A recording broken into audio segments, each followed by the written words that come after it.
press the bell icon on the YouTube app and never miss another update. इस lecture में हम बताने वाले हैं कि व्हाट इज एयर और वो एयर क्या होता है, एयर का यूजेस क्या है। तो चलिए शुरू करते हैं। Hello friends, how are you? I am Rajkishore Kumar. Welcome to our channel RDPS competition and education. In this channel we have to learn the science of class 1 chapter number 11 and lecture number 1। Lecture number 1 में पढ़ेंगे कि what is air, air क्या होता है, air का wait के बारे में बताएंगे और एयर को हम कैसे फील करते हैं। तो चलिए शुरू करते हैं। What is air? एयर क्या होता है? It is the mixture of gases and made atmosphere of earth is called air.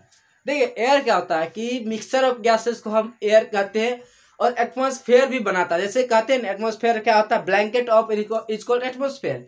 तो क्या होता है, एयर का ही ब्लैंकेट होता है तो उसको एटमॉस्फेयर कहते हैं। तो इसमें भी क्या है कि एयर को ही मिल के एटमॉस्फेयर बनाता है अर्थ का, इसको क्या कहते हैं हम, एयर। अब देखिए एयर में क्या है, मिक्सचर ऑफ गैसेस में क्या है, nitrogen 78% and oxygen 21%। Nitrogen 78%, oxygen 21% and mixture of other gases is less than 1%। देखिए अदर गैस जो होता है, मिक्सचर होता है अदर गैस का, तो वो कम होता है, 1% से भी कम हमारा एटमॉस्फेयर में प्रेजेंट है। कोई भी गैस अदर गैस का, ये दोनों गैस को छोड़ करके दूसरे गैस का 1% से भी कम इस एटमॉस्फेयर में प्रेजेंट है। चलिए, it is the invisible mixture but only can feel the air. देखिए ये क्या है, एयर क्या होता है, इनविजिबल है, दिखता नहीं है, लेकिन इसको हम फील कर सकते हैं। तो इस एयर को हम देख नहीं सकते हैं, इसको हम फील कर सकते हैं। कैसे फील करेंगे आज आगे में हम बताएंगे। तो चलिए, air is all around us, we can't see but we can feel. वही बात है कि एयर है हमारे चारों ओर है, चारों तरफ एयर है। एयर मतलब हवा हर जगह है, जहाँ पे रहते हैं वहाँ पे हवा जरूर है। तो वही बात है कि जहाँ पे कोई कुछ रहता नहीं वहाँ पर भी एयर होता है। तो वैक्यूम बनाने के लिए उसको बहुत ज़्यादा कुछ करना पड़ता है उसको, तब वैक्यूम रूम बनता है। तो चलिए उस पर हम ज़्यादा बात नहीं करेंगे, हम अपना टॉपिक पे आते हैं। How can we feel air? Explain by giving example. देखिए एग्जाम्पल दे करके आपको एक्सप्लेन करना है कि एयर को हम कैसे फील करते हैं।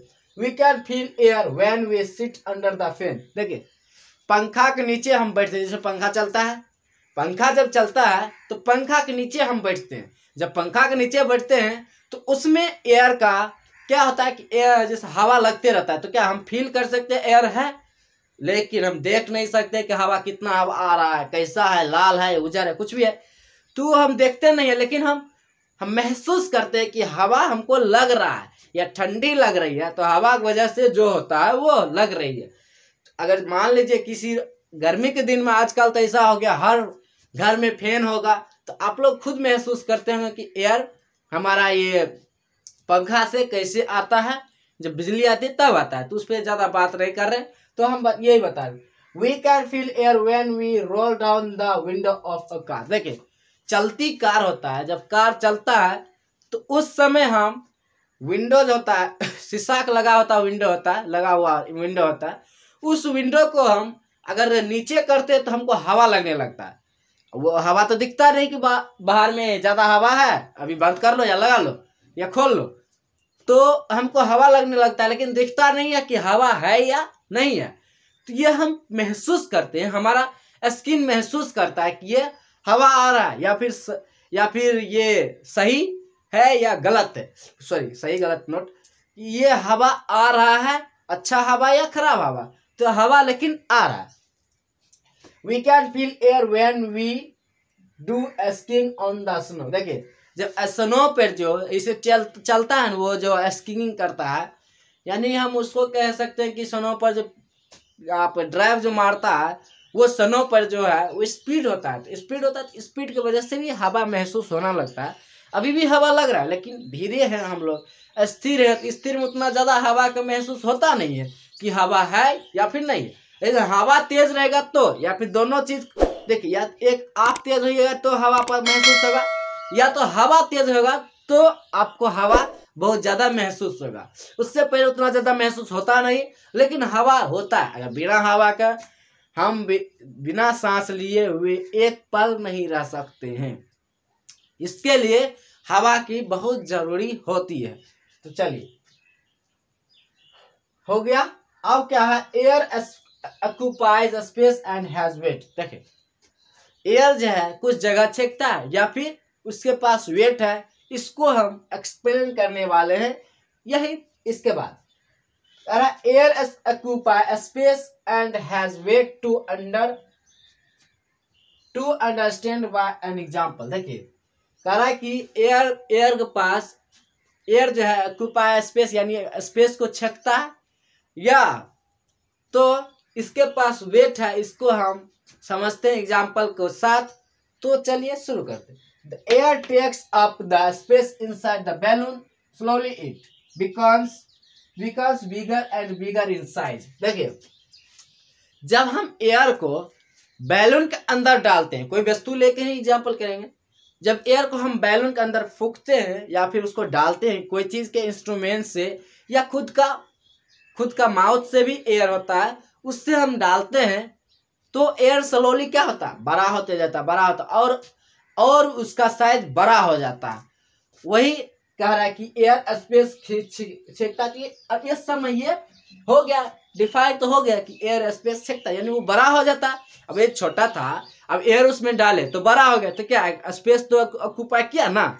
इसी तरह से ना, we can when we compare weight of the blown balloon with the weight of an empty balloon, then we can observe that the weight of blown balloon has more weight than empty balloon. देखिए, ये क्या बता रहा है कि जब हम जो बड़ा हो गया, जिसको फूंक दिए, वो ब्लोन बैलून है, फूला हुआ बैलून को अगर एक तराजू पर रखते हैं, दूसरे तराजू बैलेंस होना चाहिए, पूरा बैलेंस होना चाहिए, उस पे हम एक खाली वाला बैलून रख देते हैं सिर्फ खरीद के, दूसरा को हम फूंक करके या फिर बड़ा करके या फिर उसको फुला करके रख देते हैं, तो फुला हुआ बैलून को वेट ज्यादा होता है। इसको आप अगर जो चाहते हैं, तो यहाँ पर तो करना उतना पॉसिबल है नहीं है, तो आप अपने घर में जाकर कर लीजिएगा। लेकिन तराजू को वेट भी बहुत कम होना चाहिए, अगर ज्यादा होगा तो क्या वेट उसमें ही रह जाएगा। छोटा सा तराजू रहना चाहिए, और उसमें जैसे बहुत छोटा वेट बहुत कम होना चाहिए, तो उसमें एक तरफ बैलून, फुला हुआ बैलून रखेंगे, दूसरे तरफ आप बिना फुला हुआ यानी जो सिकड़ा हुआ बैलून है, जिसको नया मिला है, वैसे रखेंगे, तो फुला हुआ बैलून तरफ बैलेंस झुक जाएगा और इधर ज्यादा उठ जाएगा। तो उसको आप लोग कर लीजिएगा, जाके एक्सपेरिमेंट कीजिएगा घर पे, और शुरू करते चलिए कराएं। अब क्या इम्पोर्टेंट जो फैक्टर यानी इम्पोर्टेंट फैक्ट जो है, ये देखिए, human beings inhale and exhale pure air by the lungs. देखिए, ह्यूमन बीइंग्स को भी एयर का जरूरत होता है, हाँ, सांस लेने में या फिर सांस छोड़ने के लिए भी जरूरत होता है। देखिए, सांस लेते हैं तो अच्छी एयर लेते हैं, और सांस छोड़ते हैं तो मतलब जो एयर हमारे बॉडी के द्वारा खराब हो चुका है, उस एयर को हम सांस छोड़ते हैं। Fishes and other aquatic animals breathe air by their gills. देखो, फिश और अदर एक्वाटिक एनिमल जो है एयर को लेते हैं, यानी ब्रेथ एयर यानी सांस लेते हैं, एयर लेते हैं, और उसको किससे लेते हैं, गिल्स के द्वारा। गिल्स एक ऐसा होता है जो कि पानी में रहने वाले जानवर को बहुत मदद करता है कि gills. Air is refers to the earth atmosphere. Air is mixture of many gases and dust particles. It helps to, अब देखिए क्या कर रहा है, एयर जो है क्या कर रहा है, एटमॉस्फेयर को बनाता है, ठीक है, एयर को एटमॉस्फेयर को अर्थ का एटमॉस्फेयर बनाता है। उसके बाद एयर जो है मिक्सचर ऑफ गैसेस है, मेनी गैसेस, यहाँ पर भी बता चाहिए है, मेनी गैसेस का मिक्सचर को हम एयर कहते हैं। It helps to fly aeroplane, helicopter और भी अदर एयरक्राफ्ट होता है, उसको फ्लाई करने में मदद करता है। जैसे एयर है, एयर नहीं रहता तो फ्लाई नहीं करता। ये है उसका पंख होता है, पंख जो होता है वो एयर की मदद से ही ऊपर उड़ता है, तो इसके वजह से एयर उसमें भरता है उसका आगे जैसे एरोप्लेन होता है, एरोप्लेन में तो ऐसे घूमता नहीं पंखा, तो क्या उसमें ऐसे लगा हुआ होता, और इसमें इधर से इधर दो दो अति होता, उसमें एयर भरता है तो ऊपर होता है। एयर उसको उठाने का काम करता है एरोप्लेन को, तो इस तब एयर तब उठता है, तब उड़ता है। तो चलिए हमको आई होप आप लोग को बहुत अच्छी तरीके से समझ में आया होगा। तो आप लोग अगर छापना है तो छाप लीजिए। तो चलिए इस लेक्चर को हम यहीं पे ख़त्म करते हैं और फिर हम मिलेंगे नेक्स्ट लेक्चर में। तब तक के लिए थैंक यू।